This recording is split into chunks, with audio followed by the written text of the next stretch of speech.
to be a second wife, and why that is. But let's get into the dailies now. Daily Ghanaian Times says police hunt for suspects in robbery of woman's 29,000. Disturbances after MMDCE's nomination. 12 arrested in Chereponi. PIAC update. Ghana bags $6.550 billion in oil revenue from 2011 to 2020. Fix the country demo hit Sekedi Takoradi. Yesterday we brought you those pictures. And Hawa Kumsin hands over church hall to Kaswa Methodist Church. Daily Guide says horror in Takoradi. Kidnapped pregnant woman found. The baby of the pregnant woman is missing. Shocking indeed. Nana wants SDGs scaled up. Kaswa killer teens trial set after legal vacation. And Dubois Center to become a museum. The Finder. Government partners Dubois Foundation to transform Dubois Center into a museum complex. Also, new ADB board determined to pay dividend and hasting SDG implementation to build fairer, prosperous world. President Akufo-Addo is a UN co-chair on our SDGs. Calm your followers, support president's nominees as Sabi appeals to losing MMDCE aspirants and their supporters. And Ghana must not take its peacefulness for granted, UN resident coordinator. The BNF team, Building Our Future, Saving Our Youth, Patricia Sapo, recognized at the Africa Business Leaders 2021 Awards. Government must use part of the $1 billion SDR fund to retire zero coupon bond. And analysts project MPC to stay policy rate. Also, ban on PPAs can affect energy transition drive.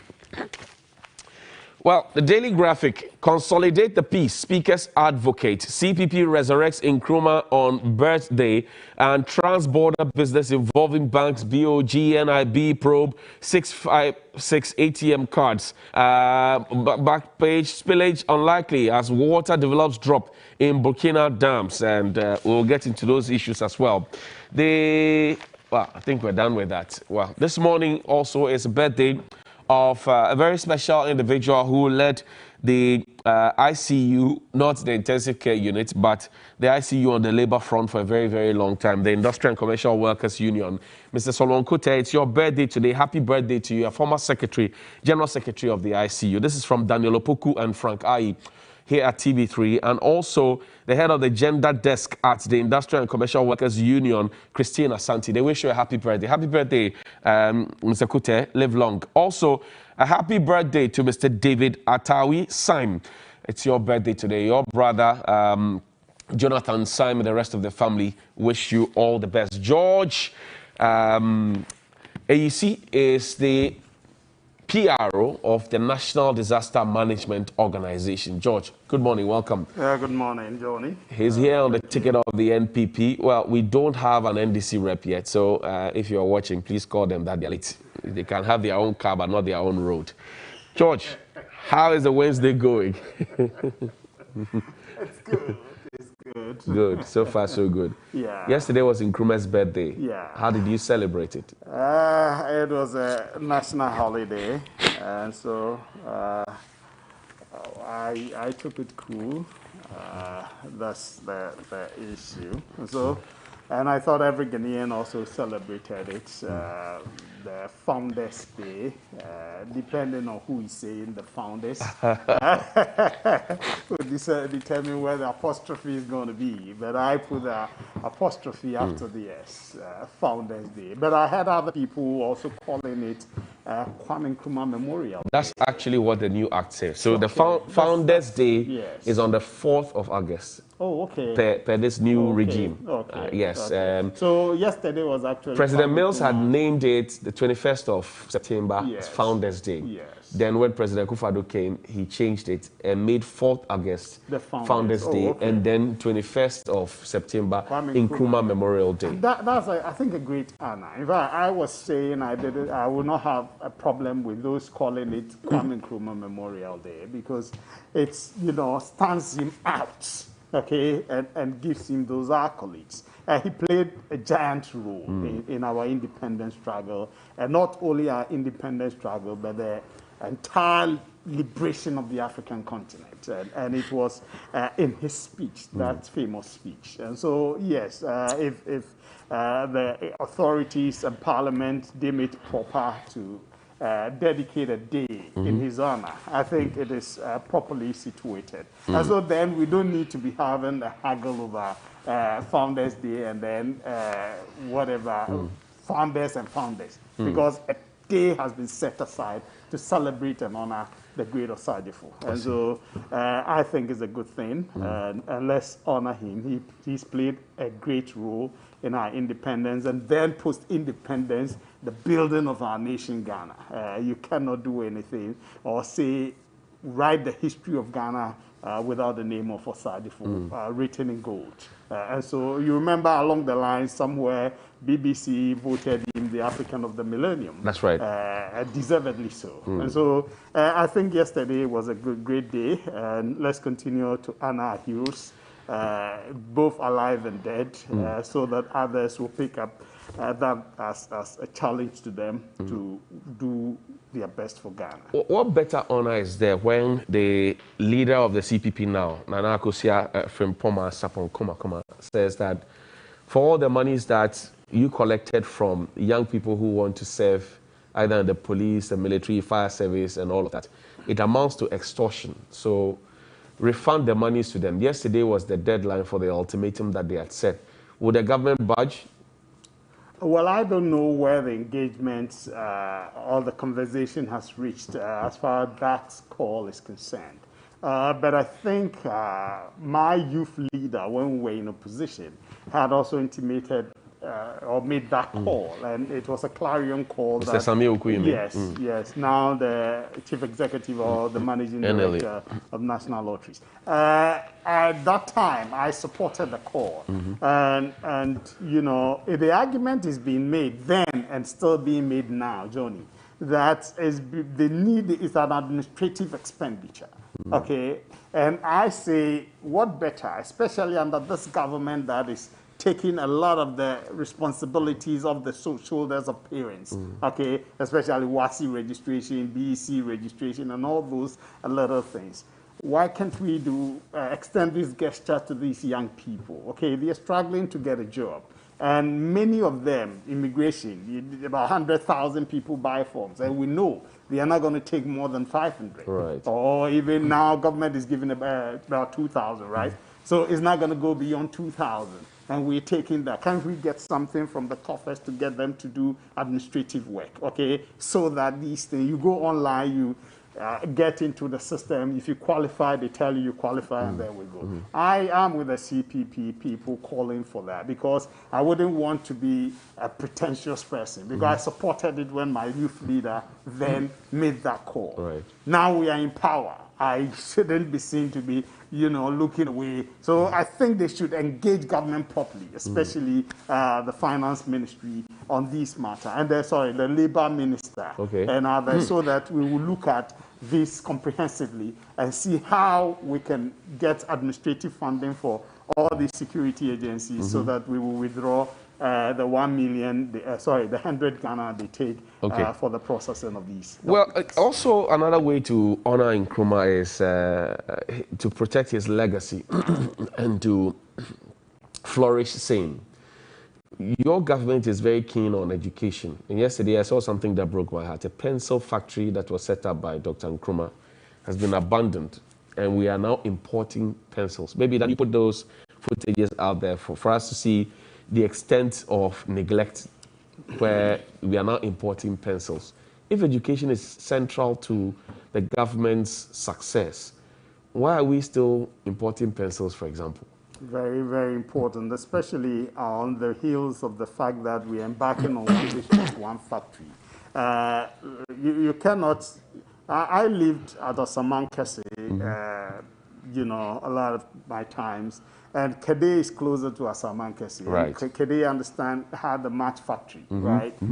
But it's no more there. Right. You're talking pencil, and then we remember Bonsa ties. When we're growing up, if you read the the geography books, social studies books and co, you saw some of these things, and you're sure you'll be asked questions on that. And so if there was a pencil factory, and it's been challenged. We all saw the processes in the 80s and the early to the late 90s, the divestiture implementation programs and projects and co by Jerry Rawlings. I believe it was with a good motive, so that individuals or others who are ready and have the capacity to get the factories running would have taken over to get them running. But unfortunately, most of such factories that were taken over couldn't run. They ended up being domes for churches and other things. Okay, so it's unfortunate, but I think TV3, you've been doing a great job by picking on some of these things and putting it in the public domain. For all you know,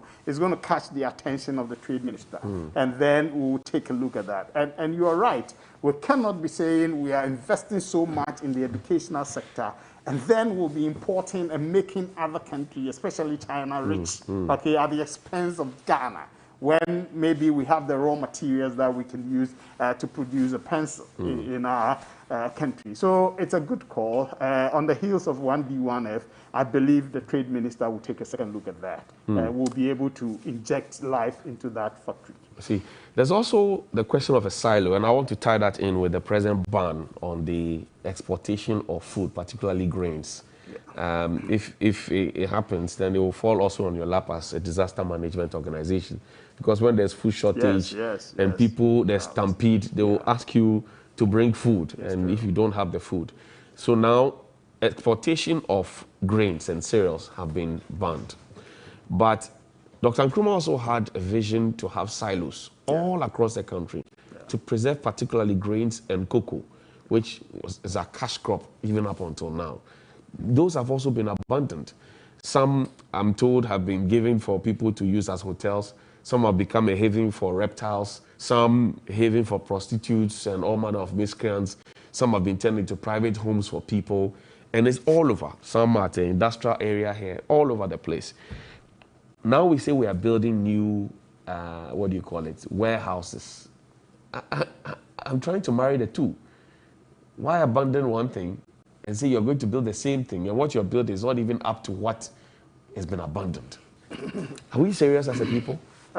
You see, under the Greater Sajifo, we did a lot of state ownership of some of these investments. We saw, you know, the state farms, state housing and others, and we saw the damage it did to us as a people, okay? We ourselves couldn't manage them well. Some people began using them as their own bona fide properties, okay, and use them anyhow. And so they were not making, even breaking even, let alone making profit for government to be able to sustain them. Though we had employed a lot of our young people in those areas. Okay, so the silos were brilliant ideas by the Greater Sajifo, and to protect, save, store food for the lean season. And we all know what it is, especially grains in the lean season. And that is, in our local environments, we keep some of these corn and coal on our barns. Okay, and they set fire under them and coal. So that in the lean season, farmers are able to sell them at a better and higher prices. That was the motive of the Greater Sajifo. The silos worked till a point, and then as part of the divestiture program, you know, we had to veer away and abandon. We had, I think, whether it's still there, the Grain Development Company or something, yes. Now, the government says it wants to do a Grain Development Authority. Yeah, okay. That's what this government wants to do. Yes, and so we are picking some of all these things that have been there before to bring them back to life. Warehouses that we are building, that is the objective. And the buffer stock, we have the is it National Food Company and all those things, yes. They are all to get some buy from the farmers at the farm gates at a better price compared to the market woman or the middle woman. And then we'll store them for the better lean season so we can push them back onto the market. And so it's a good step, even though I agree the silos, the challenges that the silos faced, like the state farms and co, was unfortunate. But it's good we are bringing back. Even the name is semantics, right? The naming issue, warehouse or silos and co. This intend to serve the same purpose. And so I commend the government and the Agri Minister for pushing this agenda seriously. Johnny, if we're saying we're banning exportation, it's right. Why is it right? When you say you're a net exporter of food, the president stood in Parliament in the State of the Nation address, said Ghana is now a net exporter of food. He says there has been no shortage of food. Yes. It was specific. Yes. A Greek minister was in Parliament. He was nodding. Yes. Subsequently, he will hold a press conference to say anybody who says there's shortage of food is not saying the right thing. He said that on a Sunday afternoon. Good. Subsequently, the rice farmers and the peasant farmers and importers and exporters will say the president cannot be right. The Greek minister cannot be right because we still import tomato from Morocco. We still import food from Burkina Faso and all of that. They shut it down. Now you go onto the market, the price of maize, a bag of maize, has ballooned. It used to be 120 something. Now it's gone towards 400 cedis or so. Yeah, 375. Then the deputy minister for Agri comes to speak to the president, says that, look, it only makes sense that if your children can't find food, you first give them the food. Question is, how long did it take them to realize that what the farmers themselves were telling them and not the figures that they had on paper announcing to people and saying in Parliament under oath was the truth? No, Johnny, is it a fact? You're a journalist, and I know your media station, you do investigations and follow-ups. Is it a fact that somewhere along the line we were exporting grains? Is a fact. So if we observe that if we continue to export, we're going to have a deficit back home. Any wise leader will press the pause button and say, look, let's reflect and be able to sustain our people before, because if you export all and then there's shortage within, are you now going back to import? I'm talking about the space of time within which those comments were made. And then because the minister's press conference on the Sunday. Was it a press conference or a rebuttal on? No, the minister. It was a meeting the press on a Sunday. I remember that. Yes. The address. It was on the front page. At that time, he was emphatic that we are not. And in a space of 1 month, we say let's ban it. Yes, that's where the thing is. That's futuristic. 1 month is long time. Is it? Yes, to see that, no, if we don't do this, in the next 3 or 4 months, we'll be saddled with shortages and we'll have no choice but to go importing. Okay, so that is futuristic planning. And so I thought the Agri Minister and his deputies and co were right to say, look, let's hold on. Our figures, everything should. We have and we can continue to export. But if we do that, in the next 3-4 months, we'll be but nobody knows, in dire streets. You see, George, nobody knows the limits of the ban. So if you are banning, you're a management person. If you are banning the exportation of food, you can say, oh, we have noticed this trend.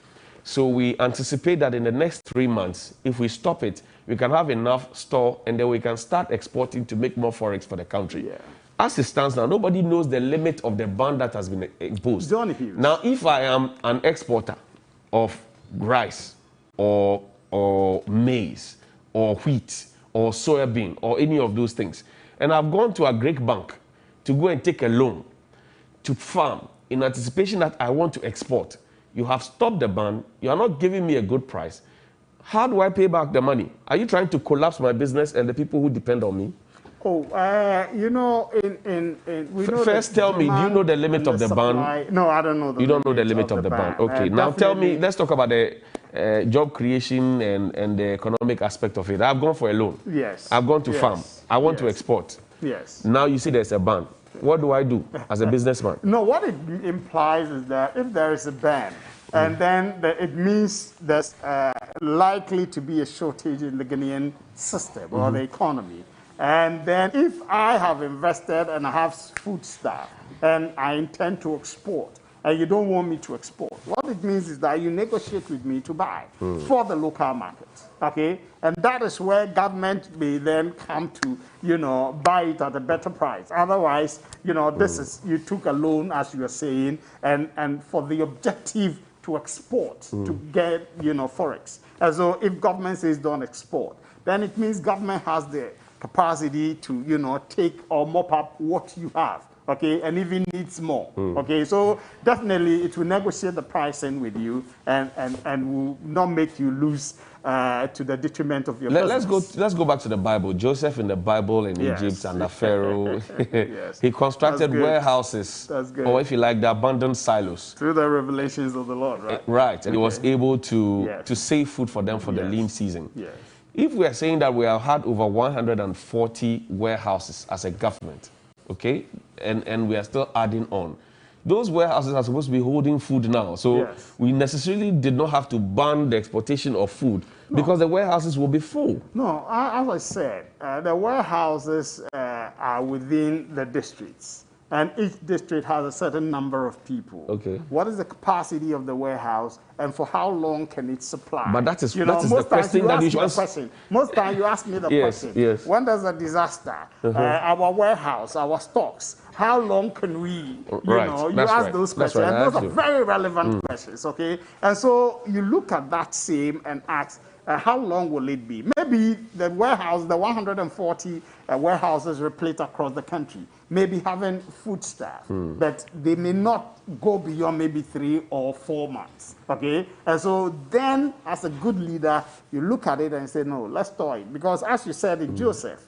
the Egyptians, Joseph had been warned that there will be bumper season for a certain number of years, 7 years, and then thereafter lean season for 7 and years. So you need to store for that. And what they did, they also banned exportation. That was what they did wisely, to have store, enough for the people and the whole people within the area coming to get supply from them. Okay, and so yes, as we are saying, I agree. I have confidence. But in this the instance, the scenario does not apply to us because we've been storing food since what, 2018, when we started this the warehouses. Okay. If you are storing food, and now in just 1 month, when you have come to announce to me that we have bumper harvest, anybody who says there's no food shortage is not being truthful. Then just in 1 month, you come and tell me you are banning exportation. Then I'll question what the capacity of your warehouses are and whether the warehouses are full or they are functional at all.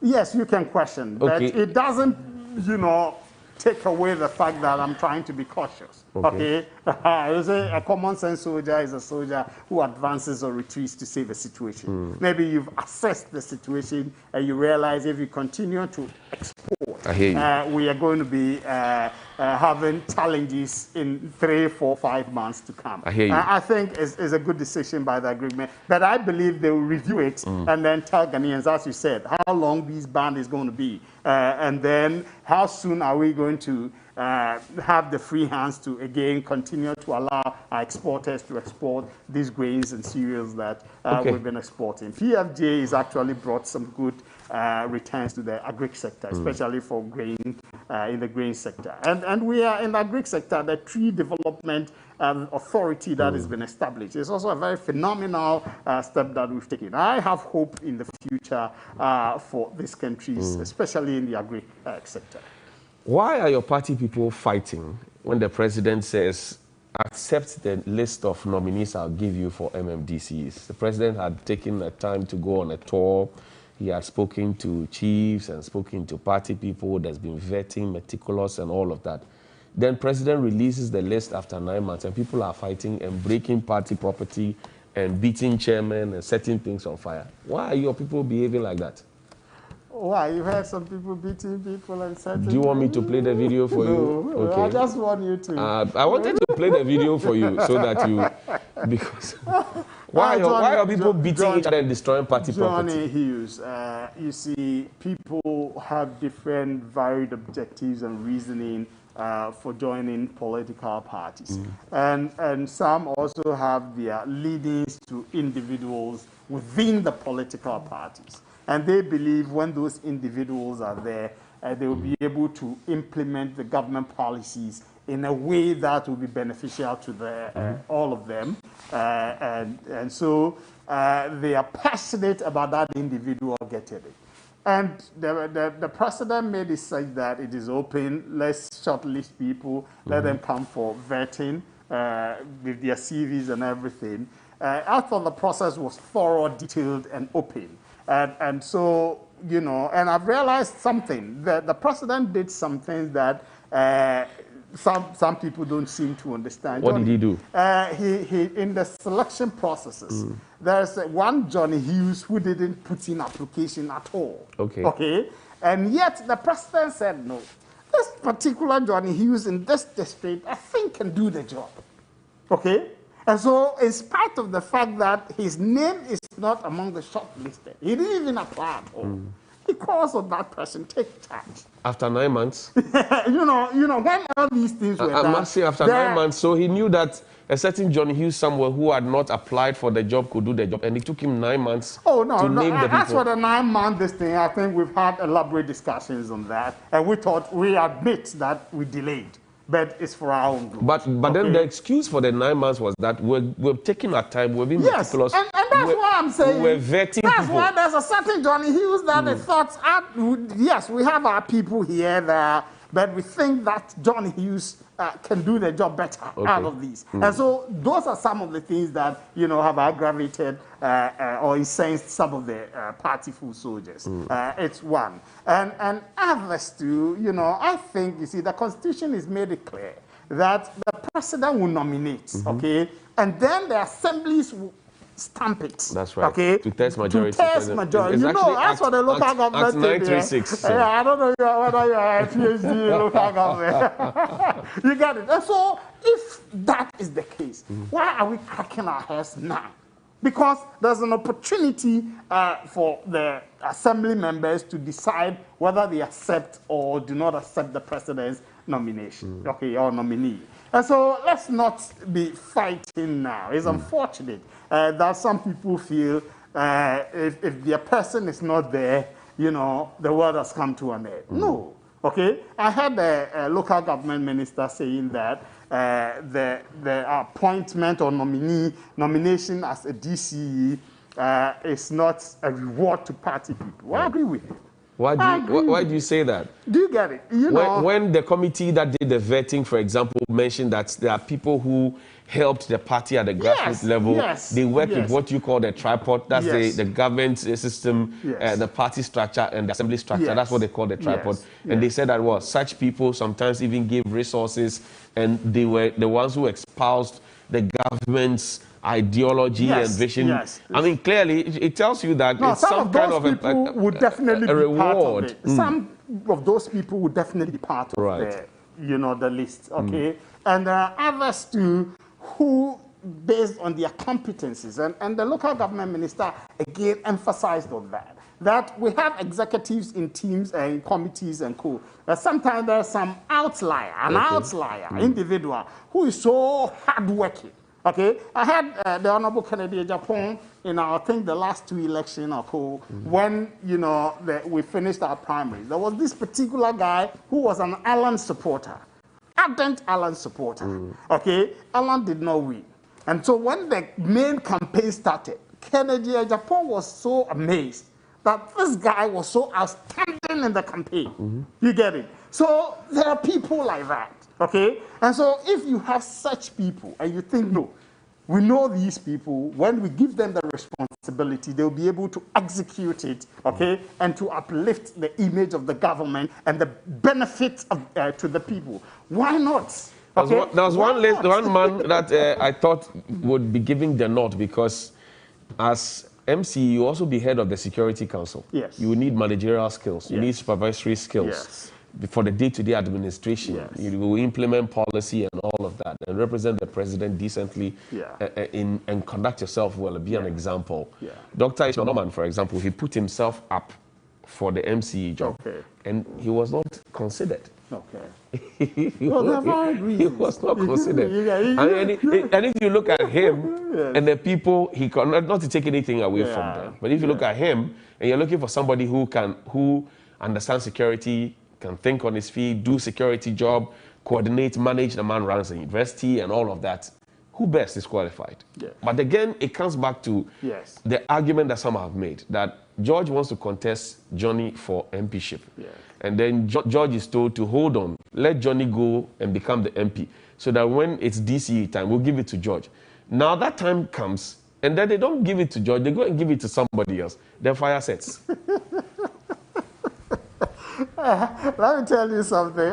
Some of these things, you know, are part of the backroom negotiations in the political terrain. I remember when my wife was going to put herself out for MPC. Right. One of our big guys called me and told me, look, tell her to Step down. Step down, and then when we win, we'll put her somewhere. And I humbly told him, you know, I respect you, but you know, she's taking the step. Let's allow her to go. Okay. If your candidate you prefer is good, let the person beat her towards. Okay. But we will go into the contest.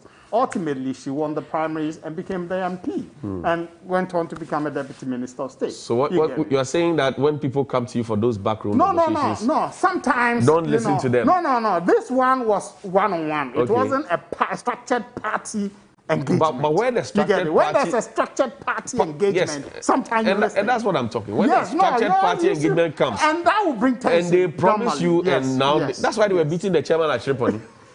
They were beating him. That one, no. Why should you beat? Okay? Because he led the negotiation. I don't support it, but he led the negotiation. Let the leadership know that this is your promise. Okay? You know, because the party, my general secretary, you know, may engage you, okay, with a team that look this for this, because if you contest, it will be more acrimonious.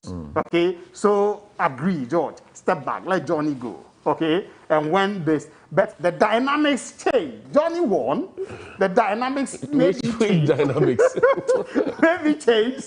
And they want me to, you get it. Sometimes I'll feel betrayed and disappointed. Okay? But for the greater good of the party and government, the party and government, I think if you're a party person who believes and understands the ideals and principles of the MPP, you should be able to make those sacrifices. You don't always get your way around, okay? Make the sacrifice. Is it too big a sacrifice for us to have peace, harmony, and development in our communities? That is what you should look at. Okay, well, your thoughts and comments shortly, we'll read them. But the 28-year-old heavily pregnant woman who was reportedly kidnapped last week, Thursday, in Takoradi, in the Western region, has been found, but without her baby. Take a look at this quickly, and then we'll come back in studio and have that conversation. Her name is Josephine Penny-Mensah, who was said to be pregnant, and by the time they found her in Axim, in the Zima, East Municipality, which is approximately 59.9 kilometers, translating into some 1.5 hour, 30 minutes drive from the regional capital. The baby was still with her. Okay. Let's hear it. Okay, so we will get you that sound, a bit of a technical challenge there. We'll get you that sound quickly, and then we will get into the conversation. I'm disturbed, George. We'll play that, but I'm disturbed, George, that we have too many fragments and segments, or if like segregations of security authority in this country. We have the national security, we have the NIB, which used to be BNI, we have the police, we have the military, we have CID. We've always had that. We have National Security Coordinator, we have National Security Minister with deputies, Interior Minister with deputies, Defense Minister with deputies, you have Director of Military Intelligence, all of them. And yet people are getting missing. And this is a classic case. Pregnant woman gets missing, comes back without a baby, and she said they were going to use her for rituals. Do you feel safe? It's not the best, but yes, the structures, all of these security agencies you mentioned, they all have their responsibilities, their key roles and and they all point to the arrowhead, or is the president, right, you know. And so, yes, it's not the best that a woman, understand, taking a walk, kidnap at dawn, a pregnant woman for ritual purposes. And what I read, you know, said the juju person said because she's a twin and a man carrying twins, you know, she was not fit for whatever they wanted to use her for. It's unfortunate that people still, for money and power, will do anything and everything, even sacrificing their own colleagues to gain this power and riches. Is unfortunate, and our security, you know, sometimes when crime, the criminals, if you don't have intels or informants getting you to be ahead of the criminal. The criminal is always a step ahead of the, security agencies. That is a fact. And so when these things happen, the ability to investigate and then save the people is what is good. But this one, well, the Western Regional Minister, Kwame Nkrumah, is also suggesting that the woman was not pregnant. Oh, okay. At the time, but for me, but from what I read, she said she lost the baby as a result of a strike. But the regional minister is also saying medical doctors can determine, examine her, whether she was pregnant or not. But the regional minister, just to place on record, the regional minister Kwame Nkrumah is saying that he said it on Kesben. He said that the woman was not pregnant at the time. That's it. But maybe the media got it wrong at the time. I don't know yet, so we have to independently verify. He has said one thing, like you're saying. The woman is back, so the medical doctors should examine her and see whether she was and then for me, the crux of the conversation is about this trend. So she got kidnapped, and I'm sure you've seen the many photos of children missing here, this one there, that one there. It's become one too many in the last few weeks. Again, I ask you, do you feel safe? Because sometimes I think about my son. Yes, of course. You always be thinking, because you cannot be completely safe, because some have made kidnapping a business. Okay? These days, some have made kidnapping a business. And if people make kidnapping a business and take ransom for it, nobody can be safe. Nobody can be safe. That's how come the police from time to time give alert or caution to the public to be careful and not to be handing over their children to people they don't know to send to school or to send to places for them, okay? And what you eat, your safety and all that. And so let's pay heed to the caution of the police to be safe in our communities and our society and bigger country. As long as kidnapping is seen as business by people and ritual practices is also in our society, we cannot say we are safe. And this happened in Takoradi as well. You remember the 3 Takoradi, in fact 4 as of the close of. The case has still not been closed, by the way. The people are still under remand and in remand. But it happened in Takoradi again. Yes. I mean, the litany of persons who are getting missing and being reported on social media, this boy, this girl, this woman, this man, becoming one too many. Yeah.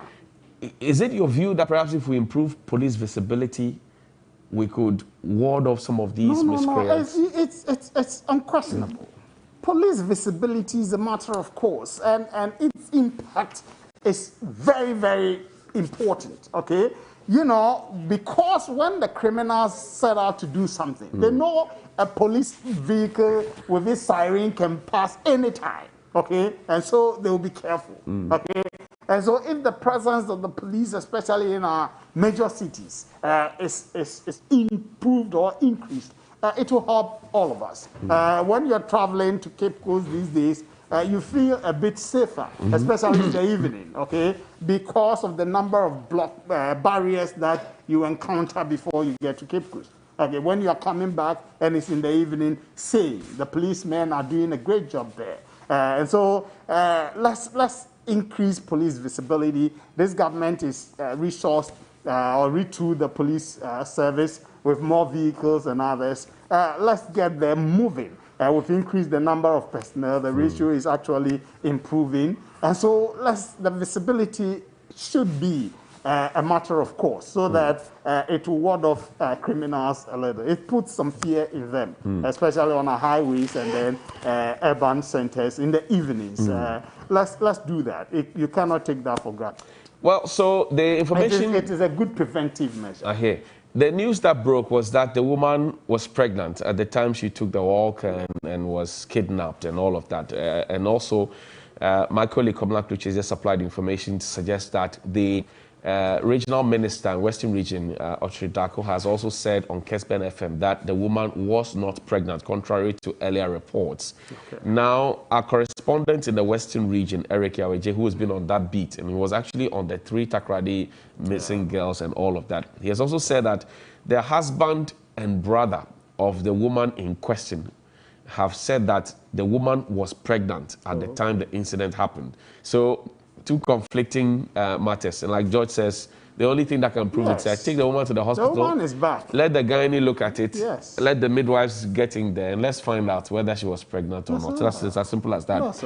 Anyway, George, so let's wrap up this one. There's something I saw yesterday, which I think I should bring to your attention. Danny played a street lights and traffic light video for George to take a look. It's a national disaster. If the street lights are not working, they will come and call you when accidents happen, and they will call you, National Disaster Management Organization. Now, while we look for that video, by the way, let me, somebody sent a message to me asking very, very pertinent, I'm sure it's one of your staff, it says, kindly find out from the PRO of NADMO when officers of the organization will be promoted. Some have been on the same rank for over 10 years. Yes. Thank you, sir. And it says ranks at NADMO are not commensurate with qualifications. Very true. Why have you refused to promote people who have been on the same rank for 10 years? It's been a big headache for my Director General when since he took over. In fact, we had consultants to review the scheme for our staff. We did some workshops and and you know, I'm yet to get to where we have gotten to with that consultancy work to get the structures. And you know, it's like we don't even take risk allowance. Disaster management organization? Really? You don't have risk allowance and those things, okay? And so, and it's true that you have somebody with a master's degree and, you know, it's not factored into the structure and others. That's why my boss wanted to get it properly restructured, and then we can rise and go. And so, yes, there's work ongoing. And it's true. I've had people call me many times that they've been on the same rank 10, 12 years, 6 years, 8 years. In fact, they've even gone to upgrade themselves in disaster issues at the master's level. Specialized in disaster management. And yet... So why are they not being promoted? It's not being fair. So because of the structure. Actually does not have a proper structure as far as rising and cooling. In fact, when I came, some of the things I heard, it's mind-boggling. It's mind-boggling. Okay? Is it because there has been party boys and girls job? Thank you. Job for party boys and girls. It could be. It could be. It is. It is. Don't worry. Let me use the word. As for party boys and girls, when they say, for NADMO forestry, take them to NADMO forestry. It's as if it's not some serious enterprise that we are doing. So, and I tell you, there are very highly qualified people in there. Okay, and it's not fair to them. Okay, I agree. Yes, it's not fair to them. So my Director General, Nanajiman Prempeh, seeks to properly situate that. Do we have a timeline for this? Yeah, that's what I'm saying as we speak. We've been to some 2-3 workshops, but I don't know the stage it is now. You have been there since 2017. Yes. And we're in 2021. Yes. 5 years. It's taking you 5 years to fix a structure that you are shocked about. Restructuring things is not easy. It's taking you 5 years. 5 years. There are consultants 5 years. who are working 5 years. on the matter. It's taking you 5 years to fix a structure that you are worried about. Now the last one, let me touch on. I believe we will get to the bottom of this matter. Right. People should be a bit patient. Last one, the team is going around about your ID card. You're not giving them ID cards. Yes, we are working on it. We are in the Western North region, also, and then Joaboso today, tomorrow, and then it's something. Sorry, tomorrow and Friday. Okay. Also and Joaboso. So let's all cooperate with them. They've been cooperating so far. We've done. Headquarters, Greater Accra, Eastern Region, Volta Region, Central Region. Okay, so we are going. So they have given you your ID card? No, we You also don't have your ID card? Oh, Johnny. George. But if you national PRO does not have an ID card, how do you expect the NADMO person at Everybody will get it. Everybody will get it. No, they've taken their pictures, and so the data, they will synchronize them and then print them out too. ID card. Yes. It's taking you 5 years to do ID card. Don't worry. It's better late than never, George. You've been a crusader for it, and you should be happy that ultimately we are doing something about You know where my shock is from? So somebody can just walk in here and say, I'm a NADMO person, and there's no way I can verify. Yes. Assuming I didn't have your number and I didn't know you, I can't call call to say X and X person has come here. They say they are from a NADMO office. I don't know. And it puts their lives in danger because people could lynch them. We are rectifying people beat them. We are rectifying like they beat the chairman at Tripoli. Why are you looking at me like that? Cookie, welcome. He just passed the baton to me. He goes, Cookie. All right, I've come in, honey. He's been saved by the bell. He goes, Cookie. All right, so going through a few messages that we have received this morning. Prince Henry says, on the issue of the Okada drivers, the government of the day must be ashamed because of the way they criticized President John Mahama when he said we should legalize. When he said he will legalize and operationalize Okada. The way to go is to legalize Okada business to make it viable to all. Regards to Margo, Elekem Kotokoblibo, and Honorable Fifi Kwete. Dr. Kwame Nkrumah's legacy in terms of development across the length and breadth of the country. Okay, let me take that again. After Dr. Kwame Nkrumah's legacy in terms of development across the length and breadth of the country, the next government in the Fourth Republic is the NDC government. My regards to the NDC Northern Regional Vice Chairman Alhaji Rufai Veliman Osman Bukrison sent in that one. Now, Mahamba Kojo says the Sakawa 1992 constitution must be changed. Lottie Jones says the Carlos president increased his salary by 79%, but told the civil servants to be patriotic and serve the nation in hunger and depression. Not leadership, they are sleeping because they are okay with the 7% and 4% respectively. A.U. Faru from Tamale says, as we celebrate the legacy of Osajifo Dr. Kwame Nkrumah, the man whose words resounded every corner of the world and his impact still echoes throughout generations. Happy Kwame Nkrumah Memorial Day. Now, Mystic says, it's undoubtedly true and inarguably clear that Nanado is the real definition of confusion and incompetence. So Nanado knew very well he was going to maintain majority of the old incompetent MMDCEs, and yet it's taking him 9 months. In fact, they don't have the men. The economic hardships under the inept, corrupt, clueless, and insensitive Nanado Dr. Baumia-led government is unbearable, and the center cannot hold. So for Masa says, the retained MMDCs must work to bring everyone on board. Any attempt to continue to be greedy will spell doom for the new patriotic party. Meanwhile, the president's choices must unconditionally be respected. Good morning. This one says, this appointment is the same as jobs for families and friends. Hajia Alima Muhammad's sister has been appointed as one of the DCs. God save us from this incompetent government. Ismaila Horaya Ali sent in that one. And this one is coming from Upper East, from Azaziro. And he says, I want to ask my boss what's going on in NADMO as compared to the other departments. Some of us completed our diploma and degree programs with some of our colleagues at GES for over 2 to 3 years now. And our colleagues at the other departments have not been upgraded. They have been upgraded. We those at NADMO are still hanging in there. Johnny, George is saying that George is one of the fine gentlemen that the NDC will maintain his position when we come to power 2024. He speaks truth and play in the gallery when issue seems too obvious.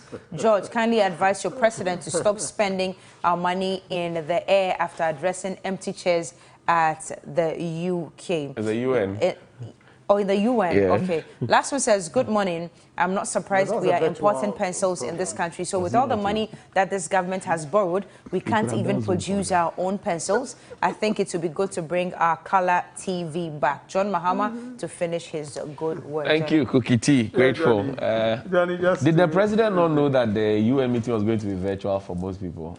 We could have done a virtual here. Yes. But he did a virtual cabinet meeting. Yes, once you invite them, it's a UN that you remember the Malawi president issued to the United Kingdom. You know, it was a virtual thing, but they wanted him present, some 4 key presidents to be present there. Right. Okay, so let's not downgrade. The last thing is police have arrested about 12 of our party people in Chereponi.